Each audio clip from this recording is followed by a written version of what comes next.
The alliance came about when a handful of us sat down and asked the question, how do we reverse this? The town had been planning, has plenty of plans, had plenty of efforts over the last 10, 20 years towards reversing the spiral, but nothing seemed to have worked. And the answers lay in kind of a contrarian point of view.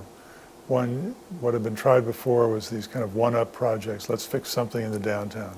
Let's fix something in the periphery, in the Four Corners area where we have box retailers. Let's fix something at the fort. The problem is everything's connected, everything's tied into everything. And today, if it isn't for knowledge workers that you're competing, the other issue is the quality of life that comes along with wherever you're moving your jobs to.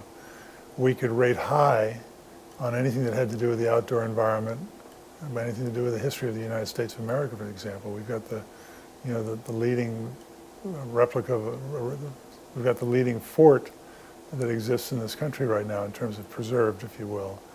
How could we play to those strengths and catch up on the weaknesses? How could we offer the quality of life in terms of the air we breathe and the lake water we drink, but at the same time offer quality of life in terms of the educational system, the transport system, the energy system, all of these pieces, the wellness area, all these pieces had to be brought together. So we fundamentally came to grips with the notion that everything that we'd done before needed to be reversed. We couldn't just plan for individual one-up projects. We had to see it as an integrated whole. We couldn't do this on a strictly volunteer basis. Volunteer armies are great, but they don't show up all at the same time. We needed full-time help.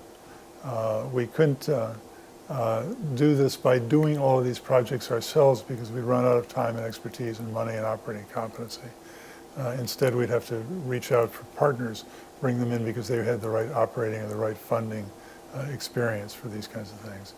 So the alliance was developed as a one-for-all tent, if you will, under which we brought all of the various parties, all the different interests in this town. And for a town of 5,300, there are a lot of interests and a lot of factions, interestingly enough. Bring them all in under one tent, bring the resources for reaching out for partners, bring the resources in for transactional management, for project management, and bring all of those in and say that what we would do is create an entity that could go ahead and facilitate the various projects that needed to be done around the town.